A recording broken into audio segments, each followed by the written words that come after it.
Perfect. The recording is started, and in this video, we'll discuss about LLM Inference Optimization. As you can see right now on the screen that I have written a blog. In this, I have mentioned all the blogs which I have written on the LLM Inference Optimization. So first, let's try to understand what exactly is this, right? So when you type something in the chat GPT or whatever platform that you use, so the request goes from client, your browser is the client or whatever apps that you are using, to the server. So in that request, whatever you have prompted, that will go to the server, and server will take that prompt, do some extra processing like adding some system prompt or whatever is there, right? Or the user preferences. Then they will feed that into the LLM, and LLM will give some output. So we need to optimize those things so that the user can get the response as soon as possible. So if you have to wait for a lot of time, the user experience will not be good. So from that perspective, we must optimize the LLM inference time so that we can serve the user quickly, and that will bring the best experience for the users, right? So this is all about the inference, why we need to do that, right? So now there are a lot of techniques that people have implemented already. They are in the public domain. So first technique I think that has come is the KV cas, right? It has been implemented by like many libraries as well, that is used for serving the LLM. So this is by default actually. So whatever I am discussing today, they are by default now because everyone knows that. So these are the techniques that is something which improves the LLM inference time by a lot, right? So this is first one is the KV cache in the LLM, right? So here I will tell you in short that in detail you can go through this blog which I have written here, right? Everything is there, example, everything. So you can go through this and learn a lot about in detail about all these optimizations, right? So it is completely up to you to go through the blog and learn things in detail, right? So that I will highly encourage you to do. Okay, so in KV case what happens is that, so in LLM, right, which is built on the transformer architecture. In the transformer architecture there are two major things. One is the attention layer, another one is the feed forward network. So for the KV cache we need to focus on the attention layer, and in the attention layer we have three things: K, V and the Q. So Q is not into the picture for this discussion. So KV, you must have heard about it, KQV, something like that, right? So we have something K and V in that attention layer. So that K and V is calculated every time when you are giving the prompt. So for example, you said I love, right? So it has to predict AI, right? Or it has to predict teaching, for example. I love teaching AI is the complete sentence, for example, right? And I love is the prompt. So if I am giving I love as a prompt, it has to predict teaching. So to predict the teaching, it has to calculate the KV for the I love, right? Now, the next prompt that will be fed to the LLM is I love teaching, so that it can predict AI, right? I love teaching AI. So if you see the pattern here, every time the model is outputting only one token, teaching and then AI, and every time we have to feed the previous whatever we have predicted till now. So if you see the pattern for the I love teaching, right, again and again we are doing the calculation, and that calculation happens for the KV.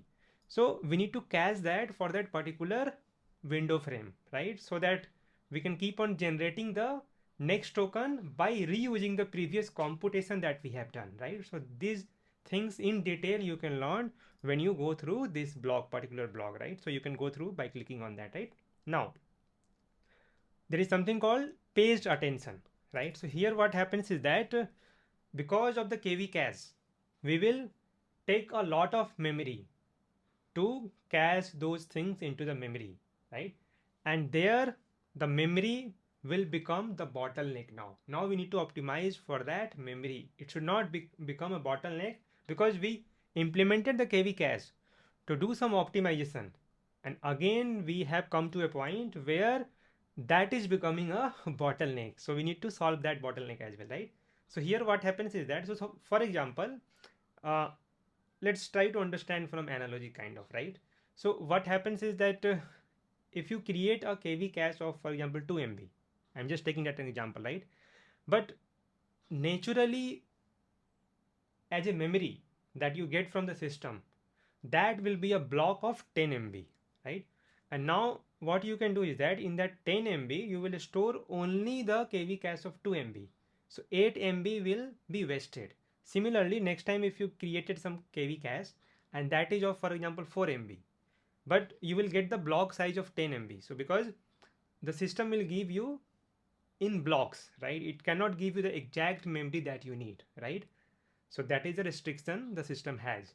So again 6 MB wasted. Now if you are caching for example 8 MB, 2 MB is wasted, right? So like this you will waste 70-80% of the memory of the overall thing, right?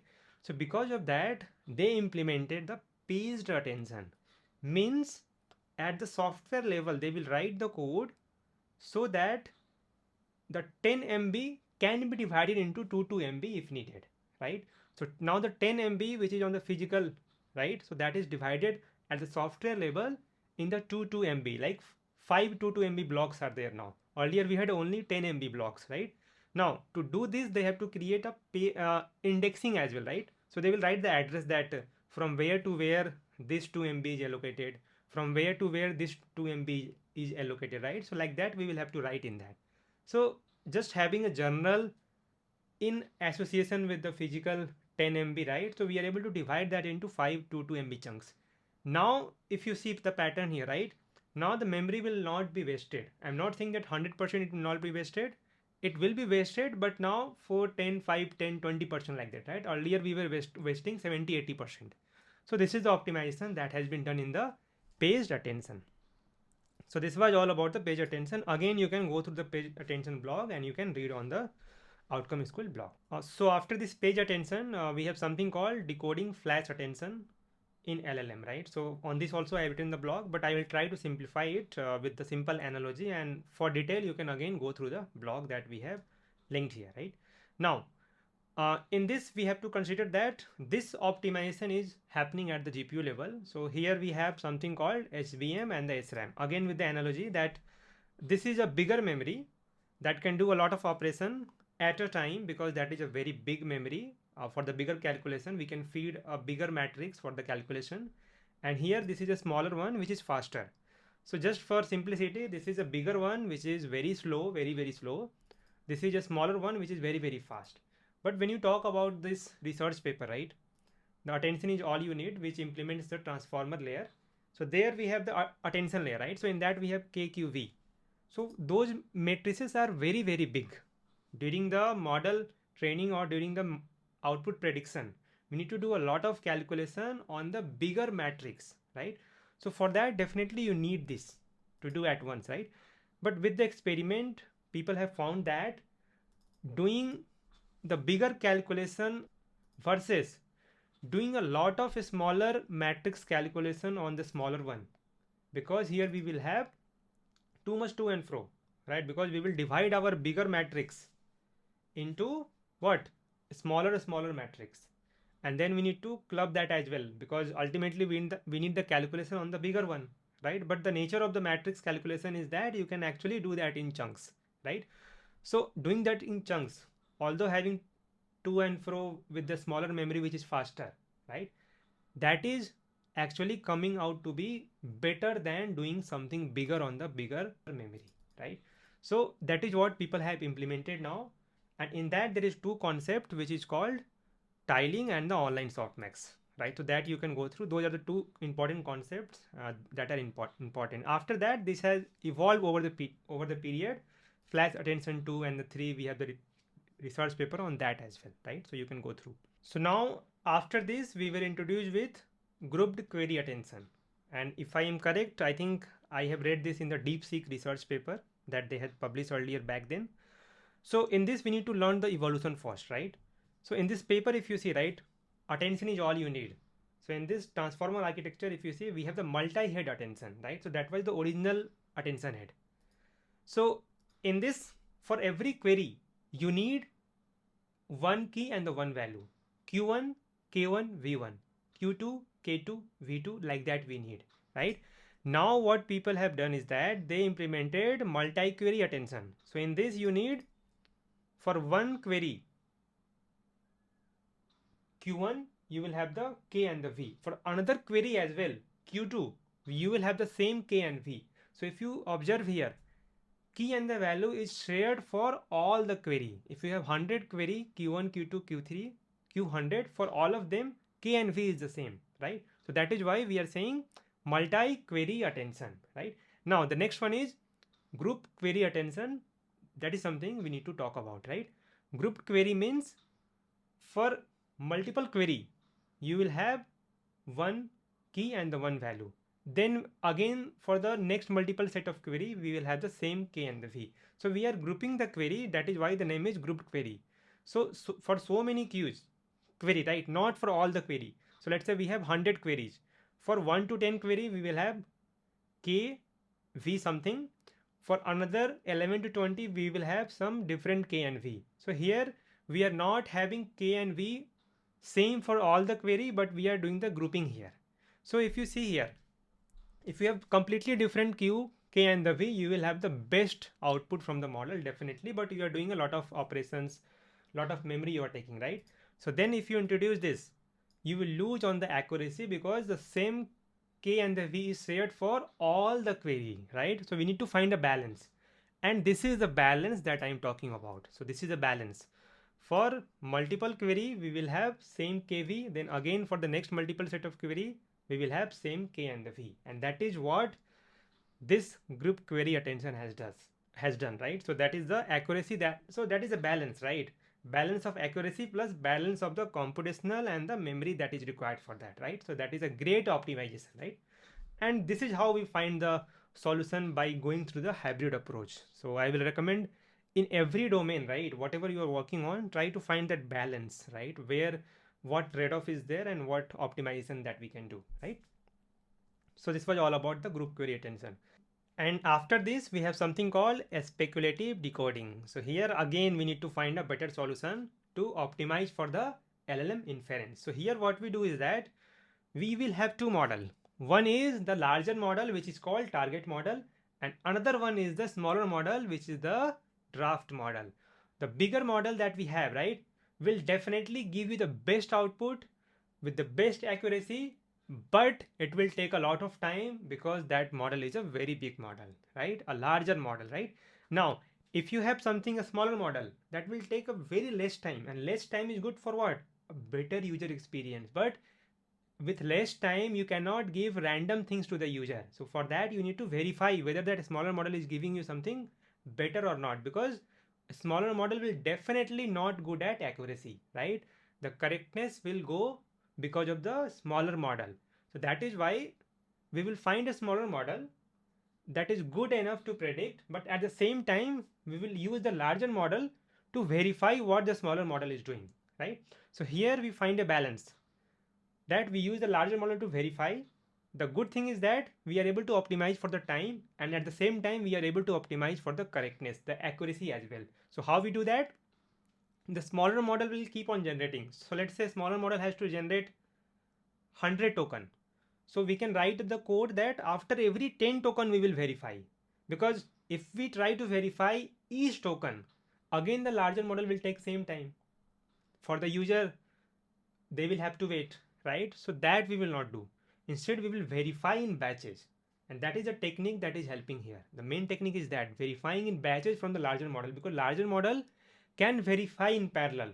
So there is one concept that I want you to learn from here, is that verification can happen in parallel, but generation cannot happen in parallel, because once you have to generate the next token, you must know the previous token, right? I cannot just say that I love AI. If I have to say I love teaching AI, right? I love teaching AI should come in the sequence, right? First, if I am giving the prompt I love, teaching should come, then only AI should come. AI cannot come without teaching here, right? So that is how prediction, the generation cannot happen in parallel, but verification can happen in parallel. That is why this thing is applicable and working. The larger model can verify in parallel. Now if the larger model got that, okay, after 7 token you have done some mistake, 7 token will be accepted, and next 8 9 10 will be regenerated by the smaller model. So like that, this optimization will be done. So you can again learn about this in detail from my blog, or you can join Outcome School to learn all these things, okay? So after this, we have something called continuous batching, and this is also an interesting topic, right? So in this, what happens is that uh, so let's say on the server, right, you are getting 10 requests from the users, 10 different users, 10 different requests, right? So what you can do is that you can batch all the requests and feed into the GPU, right? So that is called static batching. I'll discuss in detail, right? So but we need to move from static batching to continuous batching. So we must understand the static batching. So when 10 requests came, so we batched all the requests, feed it into the GPU. Now GPU has to finish all the 10 requests, then only it can take the 11th one, right? Then only it can take the 11th one. So that is the bottleneck here, because one user response could be very big, another user response could be very small. So for the smaller one also, right, we can definitely serve the user quickly, right? So that is not the question here. But when we have already served the smaller request, that GPU slot is free now, right, sitting idle, because we have feeded everything in a static batching logic, that all the 10 requests will go, 10 GPU slot they will take, and till everything is not done, we cannot feed the next one, right? So even though couple of requests has already been finished, slots are free, GPU is sitting idle, we are not utilizing that GPU, right? So what we will do, we will implement a logic on the server side that as soon as the request is finished, we will feed. We will not let the GPU sitting idle at any point in time as much as possible, right? So that is what the continuous batching is. Static batching means we batched and we are waiting for the last request to finish, right? Continuous means we are doing the continuous batching, means we will not allow we will not allow the GPU to sit idle at any point in time, right? So that is the meaning of continuous batching. Again, you can go through the blog and read about in detail, and I highly encourage everyone to read things in detail, learn the internals, become the best at what you do, right? You need to learn the internals, then only you can actually do something great in your life, right? So after this, we have something called prompt caching. So this is also another interesting topic that we must know, that all the topics are interesting that we have discussed today, and I will encourage everyone to learn the internals as much as possible, right? Your knowledge and taking the action on the knowledge is very, very important. Not don't just learn, go and try to experiment with all these things. Use any coding agent that you already have, or you can take any coding agent and you can try experimenting with all these things, whatever I am discussing here, right? Learn a blog a day, right? So that is something I will encourage everyone, that it's like an apple a day keeps the doctor away, right? Similarly, you need to read a blog a day regularly. Daily morning, open the outcome school, click on this blog section, right? Read one blog, that's it. And I can guarantee that within 6 months you will be ahead of 99.9999% of the people present on this planet earth, right? That is 100% guaranteed, and this is something will happen for sure. 100% this will happen, right? Now, prompt caching, right? Here what happens is that we will have the prompt coming from the user on the server, and we already know that for everything we calculate the KV, right? Key and the value we calculate. So let's say every user is saying I love teaching. So for I love teaching, we should cache the KV across the user, right? So that KV should be cached so that we can use for the another user as well, right? Or for example, that user is only saying I love teaching, and after that the conversation is getting continued, right? So the all the tokens which is the previous prompt is being cached already, right? So prompt should be cached, and there are multiple level of caching that can be done, like on the user level, on the like application level, right? So for example, everyone starts with for example, a system prompt is there. You are a coding assistant, you are going to help me with the better coding and the code review, right? For example, the server adds this prompt as a system prompt in every prompt, right? So for that, KV should be cached, right? So we can say that in every prompt, if you are adding some instruction and the system prompt like that, right? So they are already static thing, so they will not change for any user for that particular product, for example, right? So we can cache the KV of those things. So that is what we call it a prompt caching. And so this is very interesting concept that we can that people have implemented on the server side to serve the user quickly. And this is all about the LLM inference optimization. Again, you can go through this blog and learn everything about it, right? So here you can see that I have mentioned that what people are doing in this, how they are optimizing, right? So decode prefill is one of the concepts that you can go through, right? I have already put one video about the decode and prefill. You can check on the YouTube channel of this outcome school, right? So something will be there like why the first token is slower than the other token. So that video you can check, right? Now, so this blog I will link in the description as well, and you can go through all these uh, technique and learn effectively. That will put you ahead of all the developers out there in the market, right? Put your effort, grow, and learn, right? So that is very, very important for all of us. So that's it for now. I will see you in the next video soon.